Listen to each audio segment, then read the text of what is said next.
A mysterious introduction in the heart of America. It was a typical, unassuming Sunday in Vallejo, California, a town famed for its quiet suburban streets, sailboat-dotted waterfront, and that lingering small-town feel despite being a stone's throw from the humming Bay Area.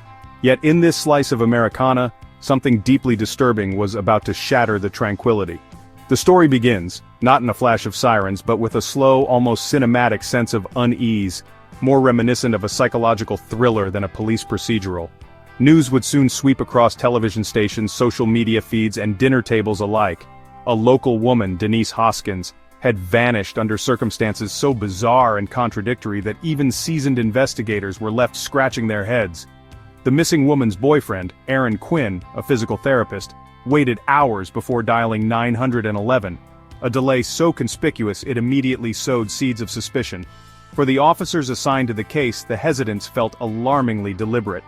In these first few hours, the difference between a hero and a villain seemed to hinge on the ticking hands of a clock. Whispers spread like wildfire. Was this a real abduction, or an elaborate plot, perhaps the kind worthy of a Hollywood screenplay? The Disappearance drew instant parallels with Gillian Flynn's best-selling thriller Gone Girl, and its blockbuster movie adaptation, where the lines between victim and suspect blur beyond recognition. The town, midway between sleepy safety and the edge of sensational scandal, quickly became ground zero for speculation and armchair detectives. It wasn't just the locals, bloggers, podcasters, and national news anchors soon pounced on the case, each more eager than the last to unearth something shocking. For the Vallejo police, the mounting pressure was palpable.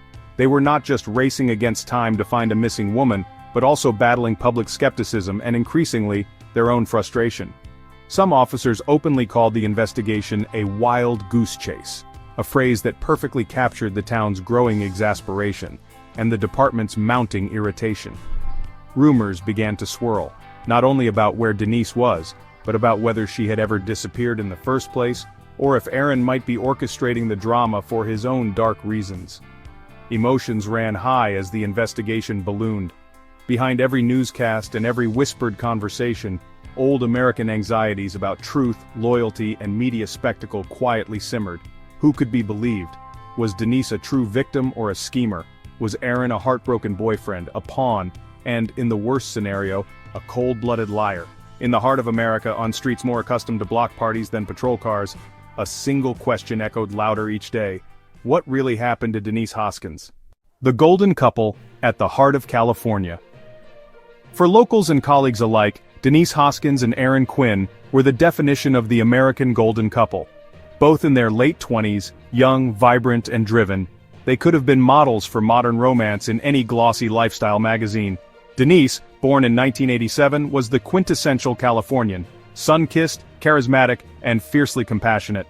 Raised in a sleepy suburb on the outskirts of Los Angeles, she thrived in the world of helping others, eventually earning her doctorate in physical therapy.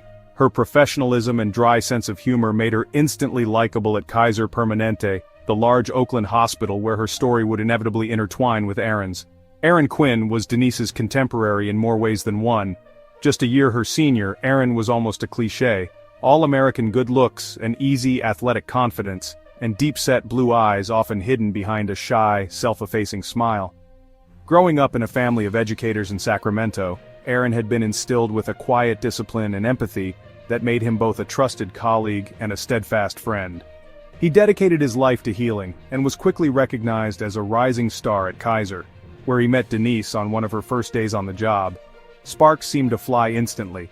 Friends and family would recount how, at their first hospital Christmas party, Aaron and Denise's shared laugh could be heard above the hum of the crowd, the start of something effortless. The two became inseparable, spending lunch breaks exploring Oakland's food scene, getting caught in the rain during spontaneous hikes in the Berkeley Hills, and swapping dog videos and staff group chats. If there was a recipe for modern-day compatibility, they had it in abundance. Mutual ambition balanced gently with compassion, shared humor, and undeniable chemistry. It wasn't long before their romance rippled beyond the hospital walls. Parents and friends shared easy approval, offering toasts at backyard BBQs and posting candid photos on social media under hashtags like #relationshipgoals. To the outside world, Denise and Aaron looked unshakable, two people balancing challenging professions, maintaining thriving friendships, and planning a future together under California's endless sunshine. Yet, as in so many fairy tales, the golden glow of their relationship masked fault lines no one could see, least of all, each other.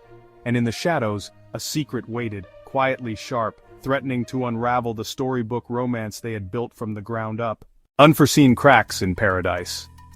From the outside looking in, Aaron and Denise truly seemed to have stumbled upon the formula for the perfect romance. Their laughter was easy, their ambitions aligned, and family gatherings were filled with inside jokes, teasing, and the type of warm bickering that aged couples exhibit. But even the most luminous California sunlight couldn't conceal every shadow beneath the surface. The first crack in their golden veneer revealed itself on an ordinary evening, when Denise, half curious, half playful, glanced at Aaron's phone as it vibrated on the kitchen counter. She wasn't a naturally suspicious person, but something about the unfamiliar notification pried at the corners of her peace. What she found was jarring, a string of messages between Aaron and his ex-fiancée. Buried in that digital conversation was a message that wasn't just a mundane catch-up, but instead laced with longing, a question, a hope, wishing for a second chance. Denise's heart twisted in her chest. Up until this moment, she had believed with near religious certainty that Aaron's past was precisely where it belonged. Behind them, a mere shadow in the rear view. The revelation felt like a betrayal, not just of trust, but of the optimism that had glued their young love together. It wasn't the existence of a former flame. Life, after all, is complex, and everyone arrives with some baggage. It was the secrecy, the ongoing dialogue, and that tortured plea for reconciliation. They argued, voices reverberating off drywall, the kind of fight that flips a page in any relationship. Words bristled with anger and pain. Aaron, blindsided, stumbled through apologies and promises. He insisted he'd never intended to hurt Denise, that contacting his ex was a mistake born of unresolved feelings and a restless heart knowing he'd ruined something before. Denise, proud and aching, drew a line in their story. She needed space, solitude, and for the first time in their shared memory, chose to sleep elsewhere. Days spilled into a silent standoff, with neither willing to blink first, the silence louder than shouts. But love, or maybe longing, has a way of pulling the wounded back together. Each tried to fill the growing void with work, friends, and the routines of adulthood, but every text left unsent, every shared meme left untagged, felt like an open wound.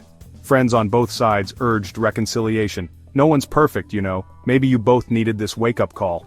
After days of icy radio silence, it was Aaron who first attempted to bridge the gap. One tentative late-night text, a modern olive branch. Denise's heart thundered. Logic sparred with emotion as she considered the messages, replayed their arguments, and weighed what she would lose by letting him go forever. Eventually, through a haze of uncertainty, she answered. There was an unspoken agreement that forgiveness isn't a single moment, but a process. A decision renewed over and over through trust rebuilt, apology reoffered, and routine rediscovered. They tiptoed back into the fragile warmth of each other's lives, determined, or perhaps just hopeful, that this blemish would fade with time. Yet the memory of that secret message lingered, not quite healed, always there, waiting, like a tiny fault under the surface, for its next aftershock. The darkness begins. It was late on a Sunday evening when Denise packed her overnight bag, a tangible symbol of her fragile hope, and drove under the looming eucalyptus trees to Aaron's tidy yellow-trimmed cottage in Vallejo. The air was tinged with early spring, sweet with the promise of turning pain into forgiveness. Inside, the mood was tentative but warm, two lovers trying to patch over ruptures with laughter and long talks, as if a single night could undo weeks of silence. They watched a movie, nursed beers, leaned into each other in the soft glow of the living room lamp, their words carefully chosen, fragile. By midnight, forgiveness felt maybe, just maybe, within reach. Denise curled beside Aaron on the worn sofa, and by 2 a.m., the silence of the house was only broken by the hum of the fridge and the dull thud of their hearts finding, tentatively, the same rhythm again. But somewhere between the hopefulness of that evening and the faint blue before dawn, a different kind of suspense crept in. Monday morning slipped in unnoticed, and neither Aaron nor Denise responded to texts or calls from work. Excuses were quietly texted to their supervisors, sick, family emergency, both needing time. Outside, the world churned on. Inside, the couple, wrapped in uneasy truce and new vulnerability, pulled the covers up and wished for a probable new start. But just after 2 p.m., the doorbell's sharp ring shattered the stillness. On the threshold were two Vallejo patrol officers, their radios crackling. Aaron met them at the door, his face drawn and voice a flattened monotone. As they stepped inside, the officers' noses stung from the harsh chemical cleanliness, an odor of bleach and artificial lemon, out of place even in a fastidious home. Upstairs, on the newly vacuumed carpet and freshly made bed, a small coppery stain caught their eye. Aaron tried to piece it all together for the officers. His story, halting, erratic, spilled out. Masked intruders at 3 a.m., men in wetsuits, blinding headlamps, orders barked in deep, distorted voices. Meditation music, forced compliance, wrists bound with duct tape, a cold compress of fear pressed to the base of his skull. He said he was drugged, something cool and sour poured down his throat, then darkness and half-conscious waking, a world washed in ringing and nausea. By the time the morning sun cracked through the west-facing windows, Denise was gone, along with her overnight bag and Aaron's laptop. The table had empty bottles, the bedroom smelled strangely clean, and the details of Aaron's story seemed to slip through the officer's fingers like water, uncatchable, strange, and troublingly convenient. Darkness had truly fallen on the little yellow house. Aaron's distress felt raw, but the scars of recent heartbreak and the surreal elements of his account tangled suspicion with empathy. In the rising shadow, no one, not even Aaron himself, could yet tell where reality ended and fiction began. Outside, neighbors pressed close to their windows whispering. The crime scene tape would soon wrap the house, but nothing could hold back what was now coming. National curiosity, media spectacle, and the unraveling of everything they once believed secure. The scene of the crime, strange clues. The moment law enforcement officers crossed the threshold into Aaron's modest, sunlit home, elements at the scene jarred with every expectation of a routine missing person report. Vallejo, California wasn't a city unfamiliar with urban anxiety, but this was something different. A tableau where nothing quite added up. The house, usually neat and suburban, now radiated an unsettling, almost exaggerated sense of sterility. The unmistakable chemical sharpness of disinfectant hung heavy beneath the cheerful daffodil wallpaper. In the kitchen, the sink overflowed with empty beer bottles and glasses smeared with fingerprints, a careless, anxious party, or an intentional red herring. To the experienced eyes of detectives, it looked less like a celebration, more like a desperate afterthought. No signs of forced entry appeared on any of the doors or windows, all of which were locked securely from the inside, but as they moved deeper into the house, the unsettling details multiplied at every turn. Upstairs, the main bedroom told a story all its own. The bedspread, which should have borne the softness of shared sleep, was instead fresh and taut. On the crisp linen, a single coppery stain the size of a nickel caught the eye, its nature unclear, its presence alarming. The vacuum lines on the pale carpet hinted at hasty cleaning. A faint hum lingered as if a vacuum or carpet steamer had recently whirred through the night, erasing more than crumbs and dust. Almost ritualistically, wipes and cleaning products were found scattered around. The bright scent of lemon disinfectant stung the noses of those investigating, more intrusive than comforting. Why the overzealous effort to purge the room? Was it anxiety masking trauma, or a deliberate attempt to destroy evidence? Every cleaned surface only deepened the fog of doubt, as though the house itself resisted truth. Aaron, when asked by officers, appeared confused and at times oddly detached. His account of what had happened bounced between anxious insistence and blank uncertainty. He repeatedly claimed to have no memory of tidying up. He mumbled through explanations about forced compliance and chemical smells, even describing how his senses blurred in the aftermath. Officers were left uncertain. Was he an unreliable narrator or a stunned, traumatized victim? No blood trails, shattered windows, or frantic, toppled furniture. The familiar visuals of a violent break-in were present. Instead, the place felt caught in a liminal space, too clean for chaos, too odd for innocence. Relieved of its usual warmth, the house carried the sterile chill of a stage performance. Even the small routine messes of life had been scrubbed into absence. Other minutiae begged for answers: a missing laptop, a duffel bag gone, evidence of an email sent from Denise's account. These details hinted at calculation, not the messiness of a real-life abduction. In the living room, the digital assistant on the counter blinked quietly, its log revealing use times that didn't match the timeline Aaron provided. Police found themselves tangled in a hall of mirrors, where every clue contradicted the last. Neighbors whispered across picket fences, watching the parade of police cars and evidence teams, as though suburbia had been invaded by the plot of a Hollywood mystery. Yet, for all the activity, there was one thing nobody could locate, a clear answer. The strangeness of the scene echoed through Vallejo, ricocheting off news vans, rippling out in a wave of questions that would soon envelop the whole country. The entire city is suspicious and surrounded by media. As news of Denise's disappearance and the bizarre circumstances at Aaron's house seeped out into the crisp Vallejo air, an invisible current of doubt electrified the city.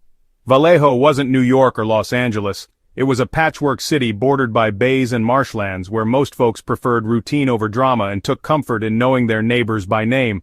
But seemingly overnight, those small-town certainties began to unravel. The police cars came first, engines idling curbside on tree-lined streets that were normally silent but for the distant hiss of the ferry. Crime scene tapes soon followed, a brash yellow cordon slicing through the calm aesthetic so familiar to commuters winding home each evening. Suddenly, instead of friendly waves and easy gossip, there were tense huddles by mailboxes and text threads bristling with speculation. Rumors sprouted, mutated and circled with alarming speed. Hadn't someone seen Aaron looking nervous in line at the bank the day before? Wasn't Denise's car a little too clean for someone who'd just been abducted? Every innocent errand, every unexplained gesture became potent fuel for neighborhood suspicion. Vallejo's Facebook community forums erupted. Neighbors who hadn't spoken in years now traded theories as if they were glued to the edge of a reality show cliffhanger. Whispered assumptions ballooned beyond the block, spilling into workplaces, schools, and the city council. Coffee shops buzzed with the story. At the dry cleaners, at the dog park, you couldn't escape the question, did you know them? Did you see anything strange? Even old-timers felt a pang of unease every time a siren shrieked down Georgia Street, another reminder that safety could be so easily punctured. By the second day, the local press was circling like buzzards. Reporters from the Vallejo Times-Herald, always hungry for an angle, stationed themselves outside Aaron's house, snapping photos of police officers entering and exiting with brown paper evidence bags. Cameras perched on tripods along the curb, the blue glare of news vans lit up the evening gloom. Eyewitnesses recounted the story to journalists, each telling colored, unintentionally, by fear, or by their desire to help crack the code. When larger regional news outlets picked up the scent, the story morphed again. Words like mystery, shock, and elaborate ruse peppered headlines. Cable news anchors, faces painted in cool light, discussed Vallejo like it was suddenly the set of a prestige miniseries. What really set this case ablaze, though, was the internet. National bloggers, Twitter personalities, and amateur sleuths descended on the digital remnants of Aaron and Denise's lives, scraping through Instagram posts and LinkedIn profiles, screenshotting emails and Venmo transactions. The case became more than a local drama. It was now collective property, a puzzle for thousands of strangers to pull apart in real time, in forums where empathy and cynicism sparred by the second. As scrutiny intensified, so did the pressure on the Vallejo Police Department.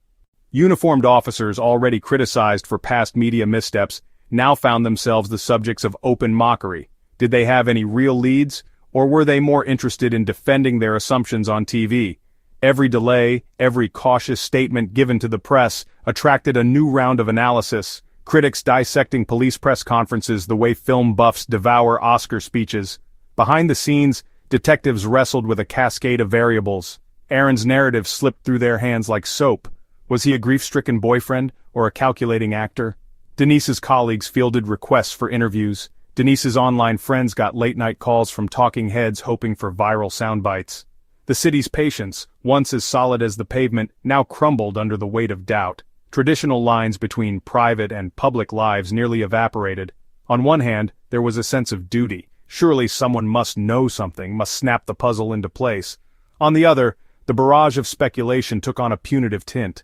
Denise and Aaron's pasts were unearthed, dissected, picked clean. Pictures of vacation smiles became tokens for amateur body language analysis. Messages once sent in trust, printed out, highlighted and picked over by strangers hungry for motive. Children heard the whispers at school. Employers fielded awkward phone calls. Was Aaron trustworthy? Should Denise be allowed back? The couple's closest confidants found themselves dragooned into the story, compelled to choose sides under the harsh, fluorescent glare of public interest. At its worst, the city itself felt split in two, between the desire to believe in good people and the deep fear of being duped by a spectacular con. By week's end, the air of suspicion settled heavy as fog. Even the smallest of gestures, Aaron walking his dog, Denise's sister bringing groceries, were chronicled by reporters and neighbors alike, as though every movement foreshadowed a twist. The notion of innocent until proven guilty dissolved into an unnerving paradox, especially as detectives let slip their skepticism to the media. Was this case a wild goose chase? Was Vallejo the next Gone Girl town? With the city on edge, the story only metastasized. Out-of-town news vans rolled in, parking for days up and down residential streets. Flyers for Denise's return were plastered on lampposts beside tabloid headlines suggesting an elaborate plot. At church services, pastors prayed for answers. In line at the supermarket, strangers leaned in too close, lowering their voices as if every shopper might be concealing a vital clue. The chaos of uncertainty, fanned by a restless 24-hour news cycle, soon became the city's all-consuming backdrop. Vallejo was no longer just living with anxiety but breathing it in, forced to inhabit the tension between spectacle and sorrow, truth and tantalizing doubt. And in the eye of that storm, Denise and Aaron disappeared further into a shadow not entirely of their making, a story shaped now as much by the city's suspicions as by whatever terrible secret lay buried beneath the surface. Denise unexpectedly returns, another mystery. In a stunning twist that seemed almost scripted, Denise returned. She appeared on her mother's doorstep in Huntington Beach, her hair windswept and her eyes carrying a hollowness that spoke of days vanished without explanation. 600 kilometers from Vallejo, she walked up to the police station just steps from the California coastline, delivering herself back to officialdom with a composure that, paradoxically, only heightened the cloud of confusion already swirling around the case. Her story was, on its face, remarkable in its alignment with Aaron's. Denise recounted the same midnight invasion, masked intruders in wetsuits, voices filtered through static, the metallic taste of fear as she was bundled, blindfolded into the dark.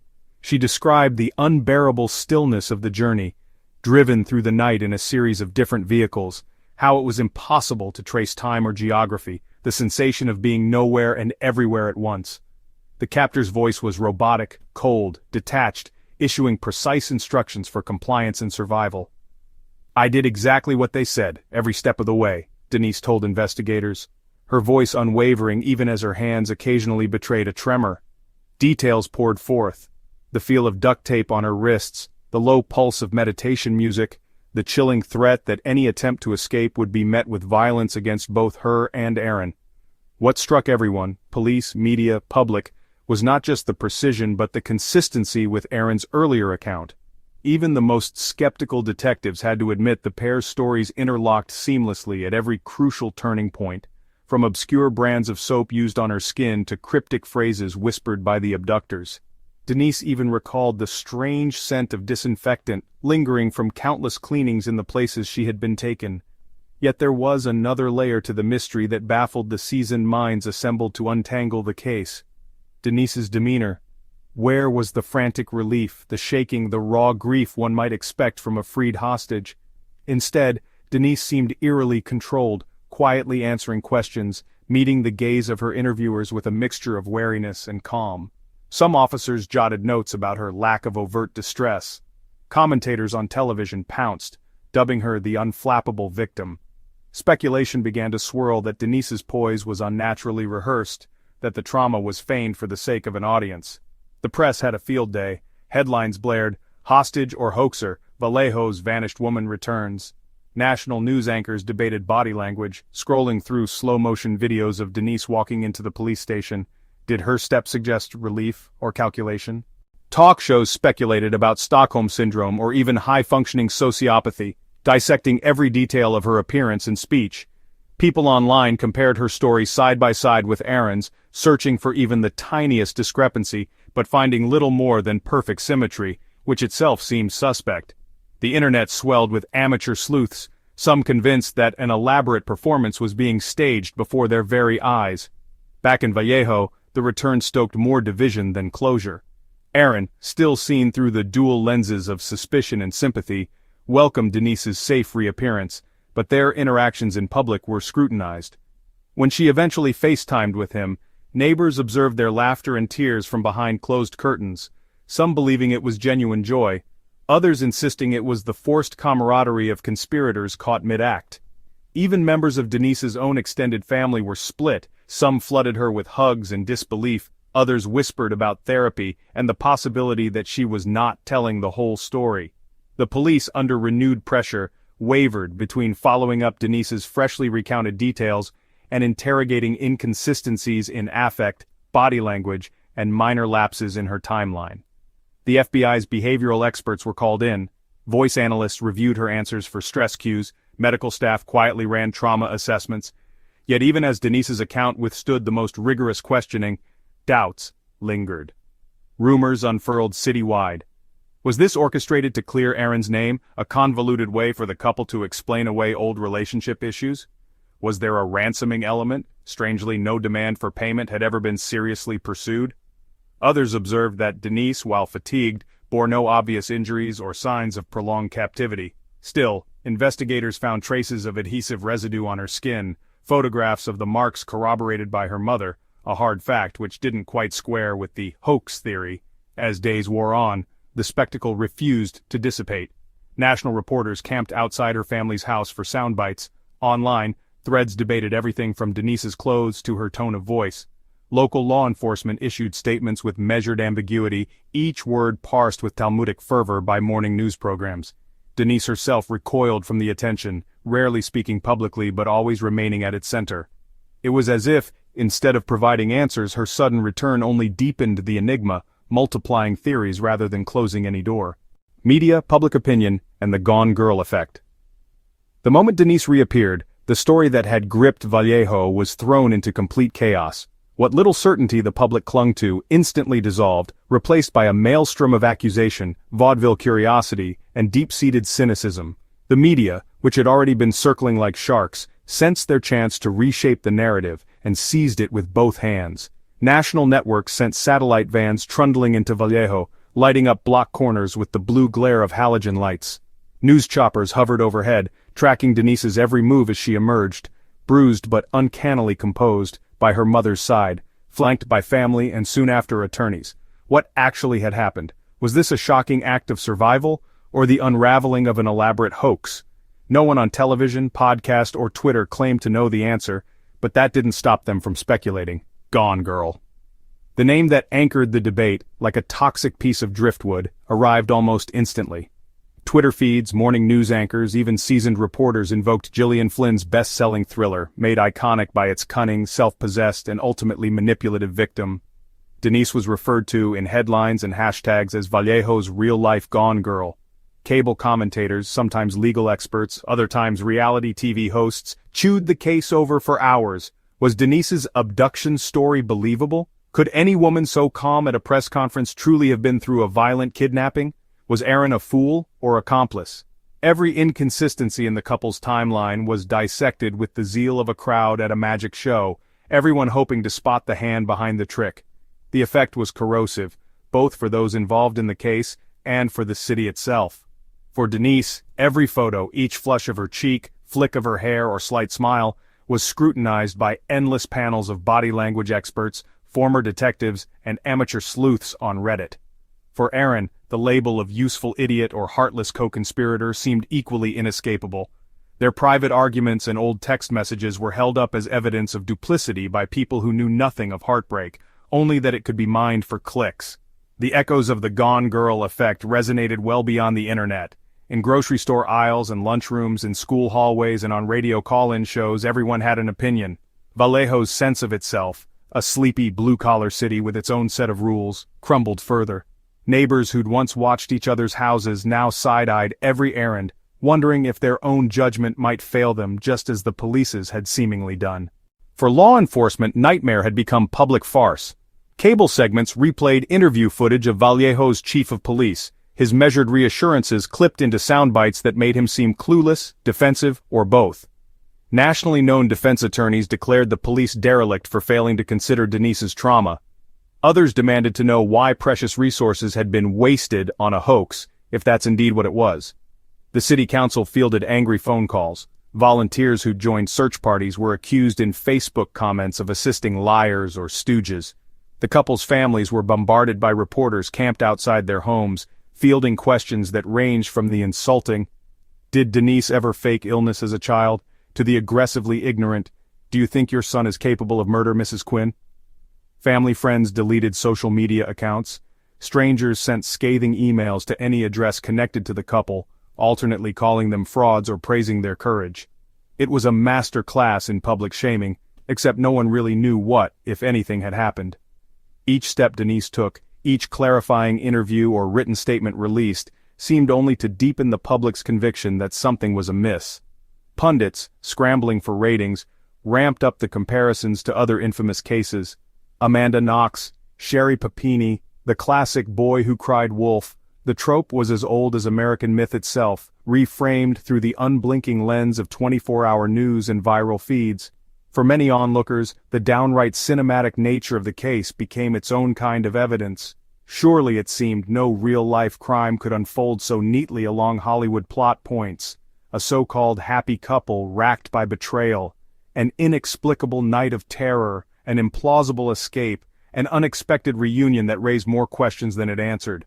The public's appetite for closure was thwarted at every turn, replaced instead by a hunger for drama that veered into voyeurism. Even the experts didn't agree. Trauma psychologists were trotted out for back-to-back interviews, some cautioning viewers not to rush to judgment, others diagnosing Denise's affect from afar. Law professors debated the legal peril of making false claims, neglecting that the police's certainty was built more on suspicion than fact. No one had ironclad proof, but in this new media age, proof was less important than being first, being loud, being part of the narrative swarm. It wasn't just traditional news organizations driving the hysteria. Social media, with its ruthless algorithmic hunger for the next scandal, weaponized every detail. Hashtags like #GoneGirlRealness and #Vallejo trended alongside wild memes, some laughable, others chilling in their cruelty. Teenagers live-streamed themselves investigating the couple's block, while armchair detectives tore through grainy local news footage for background clues. Podcasts churned out serialized episodes overnight, each promising an inside scoop that, in truth, never quite materialized. On Reddit and TikTok, content creators crowdsourced theories, dug up the couple's wedding registries, speculated about therapy sessions, even analyzed Spotify playlists for alleged song clues. What started as a plea for empathy had, in days, morphed into a digital witch hunt, with Denise and Aaron as its faceless, helpless subjects. For Denise, the psychic toll was immediate and profound. She couldn't step outside without risking a camera thrust in her face or a neighbor's cold whisper at the drugstore. Work was out of the question. Every time she tried to craft a statement with her attorney, reporters twisted her words into new fodder for talk shows. Night after night, she scrolled through messages filled with hate and pity alike, unable to defend herself beyond another carefully prepared line her lawyers hoped would calm the mob. Aaron suffered in his own way. Though the primary public suspicion shadowed Denise, he was painted as the weakest link, a man so love-blind or conniving that his grief could only have been faked. His reputation at work collapsed. Even the support group at his church splintered. Some prayed for his redemption, while others quietly asked the pastor if he should be allowed around their children. The shame of just being associated with the case was more corrosive than almost anything he'd faced before. Meanwhile, Vallejo was battered by the storm. Its small businesses, already suffering from the attention, now feared tourist sleuths, would linger, turning the town into a curiosity stop, not for its history or waterfront, but for its supposed criminals. City council meetings became venues for moral hand-wringing. Should they formally support the investigation, or distance themselves from this national debacle? Storefronts put up no media signs, local talk radio hosted roundtables on whether or not Denise and Aaron should be run out of town. All the while, the Gone Girl effect worked its cruel magic, turning a complex, deeply human trauma into little more than sport. The demand for a villain, for the neatness of a 2-hour movie, meant every subtlety was stripped away. Denise and Aaron became avatars representing everything people feared about deception, trust, and victimhood in the age of viral narratives. For every voice warning not to rush to judgment, 10 more lit the torches, goading on a mob that stretched from Vallejo to Manhattan to the comment threads of anonymous forums. Perhaps the greatest cruelty was the chilling lesson every victim in America was left to ponder. If Denise and Aaron's trauma could be belittled, mocked, and dissected so viciously, before the facts were even known, what hope did any future victim have of being believed? The Gone Girl effect outstripped even its own literary origins. Where Amy Dunn's duplicity was fiction, Denise and Aaron's suffering was brutally, messily real, and nobody wanted to let the truth interrupt the spectacle. The police, battered by media pressure, doubled down on their theory of a hoax. The more the case resembled a made-for-TV thriller, the more eager they were to close ranks and broadcast skepticism. Press conferences grew curt, brimming with innuendo. Any avenue with the potential to point to a real abduction was quietly dismissed. Those who questioned the official story, including several detectives and outside experts, found themselves shut out of working groups or quietly transferred. Internally, the department split, with some officers privately fretting over the lack of direct evidence, wondering, years later, how possible it was for so many professionals to get swept up in the media tide. Even as weeks passed and questions lingered, the American public's appetite for the next twist never waned. Producers for streaming true crime specials called Denise's relatives, offering handsome sums for exclusives. National brand managers eyed the case for potential based on a true story deals. Vallejo, once the anonymous suburb on the edge of the Bay Area, now found itself indelibly marked by the Gone Girl controversy, a city exposed at its most vulnerable, all for a drama whose plot no one had the patience to untangle before rushing to judgment. In the end, neither life nor justice played out with Hollywood neatness. For Denise and Aaron, and for Vallejo, there would be no quick fade to black. Just the painful, drawn-out effort to reclaim dignity and truth amid the static of a country always hungry for the next viral drama. Oh, strange turn, is there really a third person? 2 months had slipped by in a fog of rumors, media speculation, and ceaseless doubt. Vallejo and the wider Bay Area had all but settled into a weary rhythm of suspicion, ready to close the chapter on Denise and Aaron's story as nothing more than a grand hoax. But just when the town, and perhaps even the country, was ready to move on, fate twisted the plotline in a direction that no one had dared to imagine. The strange, the impossible, would suddenly become undeniable. It happened late on a Thursday night in a quiet suburb 2 cities over. A couple, exhausted from the day's routine and halfway through folding laundry in their modest duplex, was startled by the sound of glass shattering downstairs. Before their minds could process what was happening, their world was invaded. A figure dressed entirely in black, wetsuit, night vision, thick gloves, slipped through the back door like a shadow dragged out of a nightmare. The air was electric with menace. Armed not with a gun but with a purposeful confidence, the intruder advanced, barking muffled orders. The ensuing scene unfolded with chaotic brevity. There was no bizarre meditation music, no long monologue, just the grim efficiency of someone who had practiced every move. Yet this time, something slipped.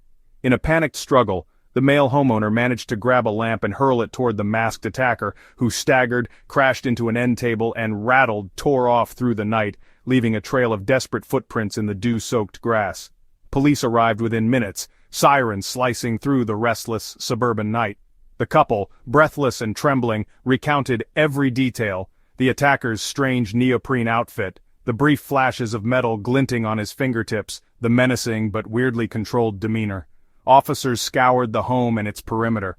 No valuables taken, no clear motive, except perhaps for the desperate search the intruder appeared to be making in their cabinets and bedrooms.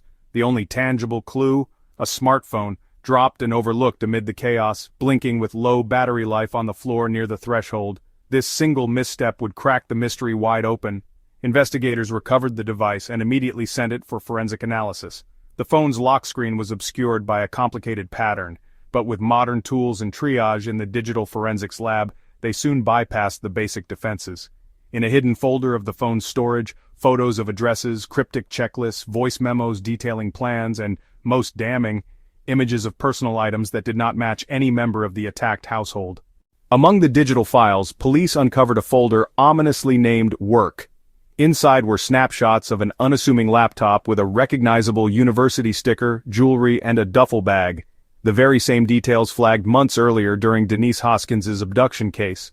Tucked away, too, was a selfie inadvertently taken with the front-facing camera, partial face illuminated by the glare of a tablet, revealing sharp, anxious eyes behind a mask. Investigators quickly cross-checked this image with traffic camera footage from surrounding highways and residence logs from nearby short-term rental units. The search led them out of Vallejo and into a dilapidated apartment on the edge of a neighboring city. Inside the unit was a chaotic shrine to discontinued plans and failed escapes. Duct tape rolls, black wetsuits hung to dry in the bathroom, and a wall crowded with printouts and annotated maps of suburban neighborhoods. Most chilling of all was the evidence locker they found. Boxes of stolen goods, including Denise's missing laptop, her lost overnight duffel, and strands of long blonde hair neatly collected in a Ziploc bag. DNA tests would later confirm the hair belonged to Denise. There was finally irrefutable physical proof that someone else had been in that house, that Aaron and Denise's nightmare had roots outside themselves and far beyond a mere lover's quarrel. News of the discovery rolled through Vallejo like a tidal wave, upending months of assumptions and sparking a frantic re-examination of every piece of evidence. The relief that swept over Denise and Aaron was sharpened by a tangled mess of emotions. Vindication, yes, but also renewed fear, knowing that the person who had haunted their lives had managed to elude suspicion for so long. For the first time, officers felt the weight of their initial doubts, the possibility that their skepticism had allowed a dangerous mind to slip through the cracks. As press conferences unfolded in the days that followed, authorities struggled to balance transparency with the need for careful investigation. The media, once so quick to condemn, now clamored for every scrap of detail about the real suspect and the long string of hints they had missed. Headlines shifted overnight from Gone Girl hoax to Third Man Out There, investigation blown wide open. For Denise, Aaron, and the entire city, the story, their story, was no longer confined to suspicion and rumor. There was another player on the board, and the city's hunt for answers would finally begin anew under the harsh glare of truth. Criminal profile Matthew Mueller. To truly understand the bizarre and devastating ripple effect of the Vallejo case, one must examine the man who orchestrated its darkest moments, Matthew Mueller. Long before his name became synonymous with infamy, Matthew was, by many outward measures, the poster child for American promise, brilliant, ambitious, and possessing an Ivy League pedigree. But behind the accolades and carefully pressed suits, a far more troubled narrative was slowly taking shape. Born in 1978 to a middle-class family in Northern California, Matthew was the kind of student teachers remembered years later.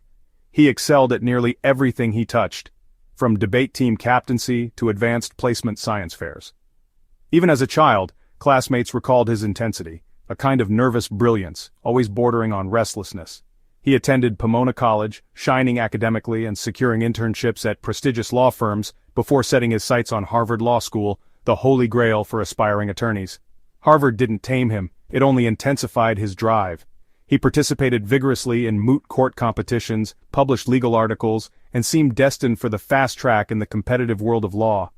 After graduation, he clerked for federal judges and briefly worked at respected Bay Area law firms, touted by mentors as a future star, someone who might one day argue in the Supreme Court.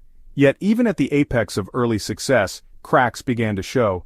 Friends and colleagues later described odd mood swings, periods of insomniac productivity followed by inexplicable withdrawal. The once witty young lawyer became increasingly paranoid and withdrawn, hinting about surveillance and shadowy conspiracies. His personal life began unraveling. Loved ones watched in confusion as Matthew's routines became erratic and unpredictable. At times he would vanish without explanation, only to reappear days later with wild tales of being followed or targeted by unknown forces. Some attributed his behavior to the pressures of the legal field, others, sensing a deeper malaise, worried quietly about undiagnosed mental illness. It wouldn't be until much later, a patchwork of police reports and psychiatric assessments, that he would be diagnosed with bipolar disorder, marked not only by dizzying highs and soul-crushing lows, but, in his case, acute paranoia and delusions. As his legal career sputtered, Mueller isolated himself from old friends, spending more and more time alone. He tried and failed to establish his own private practice, often missing deadlines or showing up to court in states of clear agitation.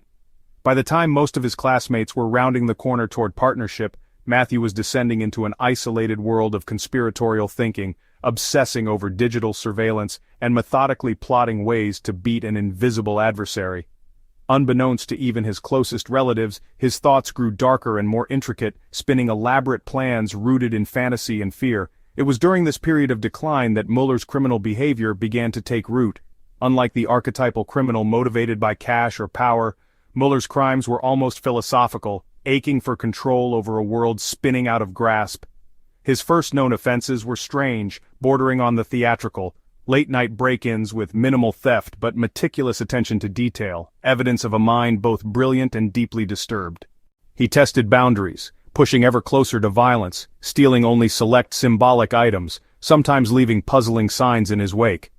The Vallejo case marked a sharp escalation. Mueller's approach was chillingly methodical. Black wetsuit, night vision goggles, duct tape, and pre-recorded meditation tracks meant to psychologically disorient his victims. Investigators later pieced together that he had staked out Denise and Aaron's home for weeks, charting their schedules, planting decoys, and carefully erasing his own digital footprint. The attack was a fusion of frightening competence and unhinged fantasy. Inside the crime scene, every detail pointed to someone whose mind was much sharper and far more fractured than anyone wanted to believe. Later searches of Mueller's apartment painted a disturbing picture of obsession and meticulousness.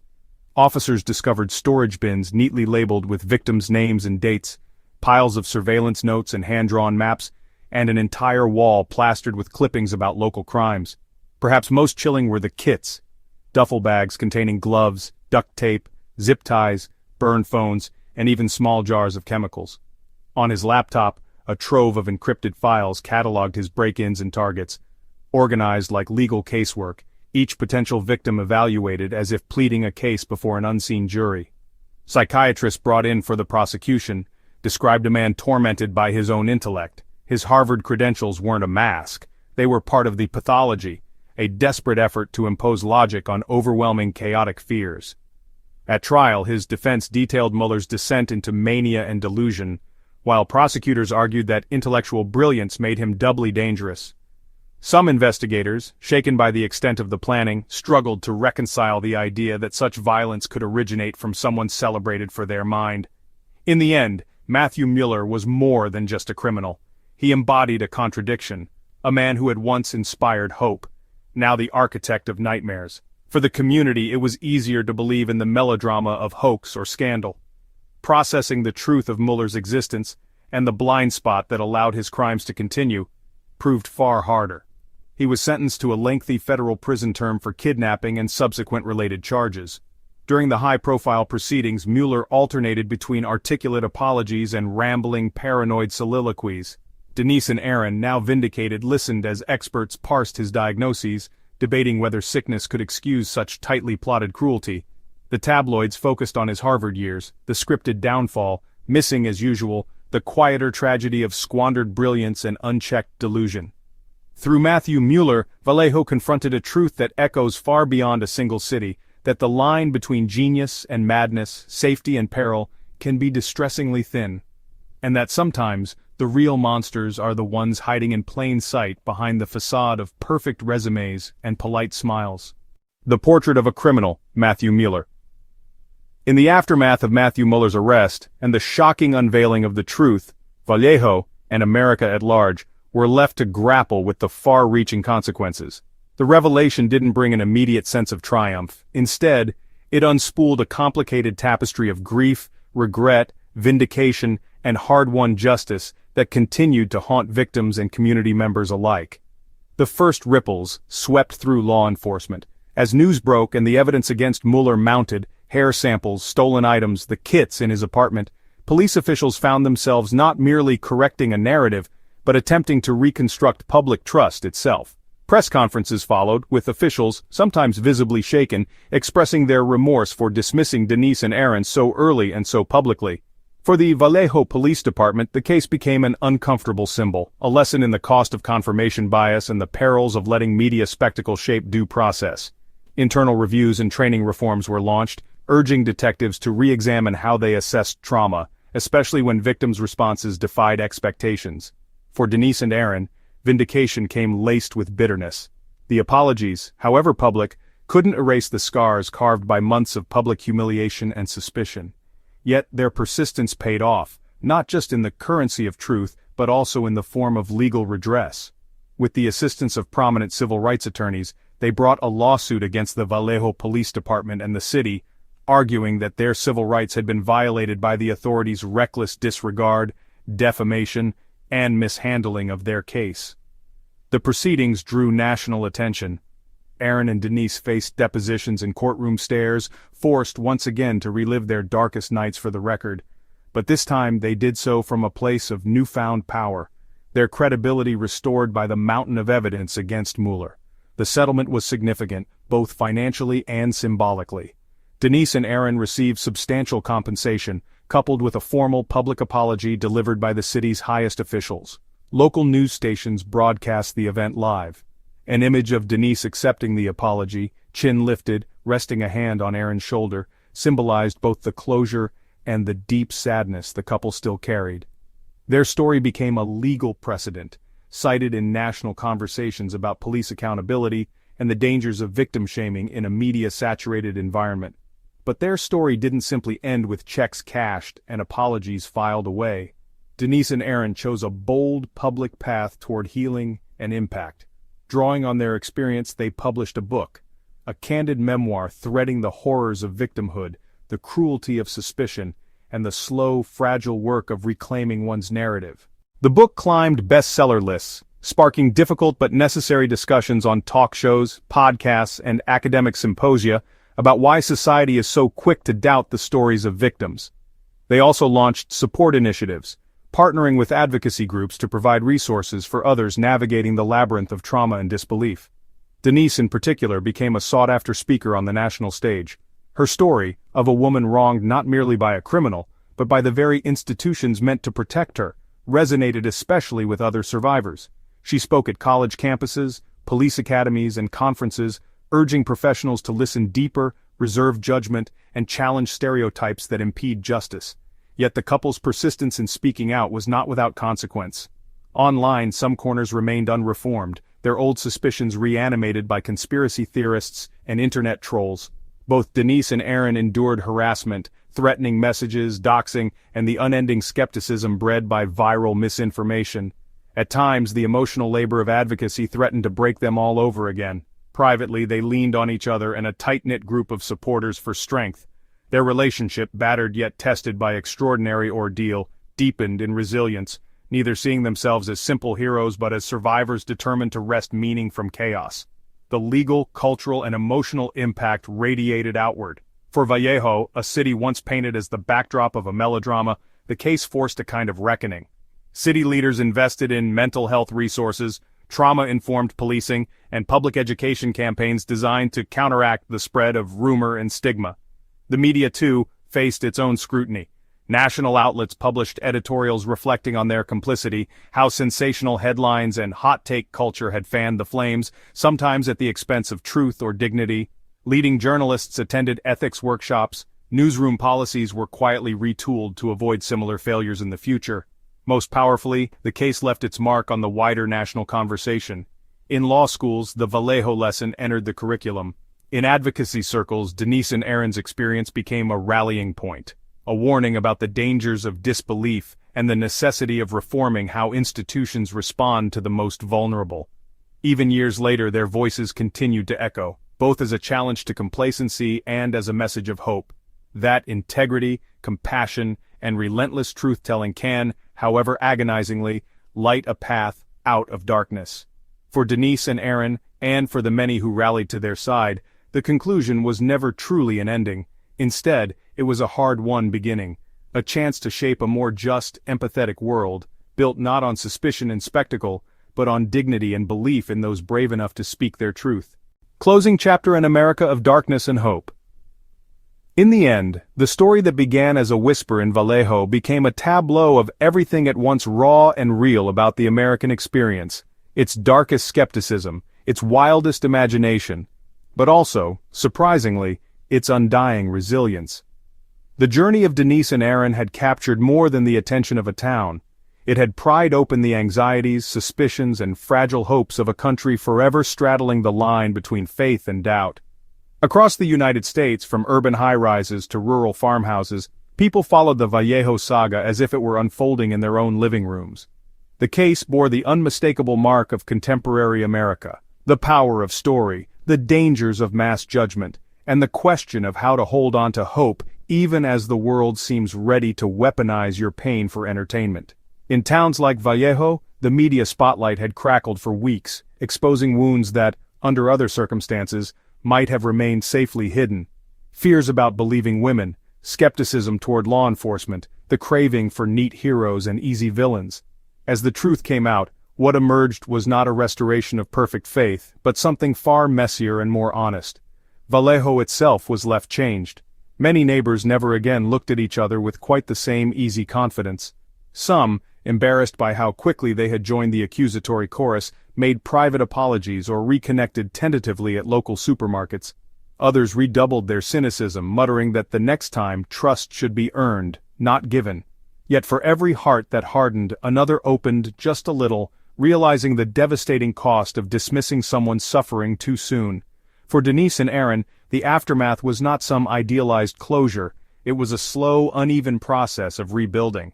Theirs was not a tidy journey from victimhood to victory, but a daily act of reclaiming normalcy in the face of causal glances and sudden reminders of trauma. Denise, whose name had once trended alongside viral hashtags denouncing her, returned to advocacy work, fighting for the dignity of victims everywhere. Aaron learned to navigate the murky territory of forgiveness, toward the police, the public, even himself. Both became symbols, not of fairy tale triumph, but of what it means to persevere and love when your trust in the world has been tested to its limits. The greater American landscape saw its own reflection in this story. The Vallejo case laid bare ongoing tensions between the need for credible investigations and the imperative to support the vulnerable. It ignited conversations about the responsibilities of media outlets, the consequences of online mob mentality, and the way bias can blind even trained professionals. Debates flared over dinner tables and social forums. How do we safeguard justice without turning skepticism into cruelty? What are our obligations to those whose truths are inconvenient or unphotogenic? Yet, within that noisy, fractious dialogue lay the seeds of change. Community organizations in the Bay Area developed new protocols for working with trauma victims. Nationwide, police departments reviewed their handling of cases involving ambiguous evidence. The very spectacle, the 24-hour news frenzies, the podcasts and pundit shows, now prompted introspection in newsrooms that had once fanned the flames of doubt. Most enduring, however, was the lesson that trust and hope were both fragile and necessary. The story closed not with a cinematic resolution but with the messy, genuine work of empathy and remembrance. Vallejo faded from the headlines, but for those involved it lingered in quieter acts of kindness. Volunteers distributing resources to victims, teachers opening class discussions about compassion and justice, strangers in airport terminals recognizing Denise or Aaron, offering not scrutiny, but a simple word of support. What Gone Girl had done for fiction, Vallejo's ordeal did for reality, forcing the country to reckon with its appetite for entertainment at the expense of truth, then inviting it to rediscover the stubborn light at the heart of every real-life tragedy. The darkness was real, but so was the hope, a hope built, as always, in the careful, awkward efforts of people trying again to believe in one another.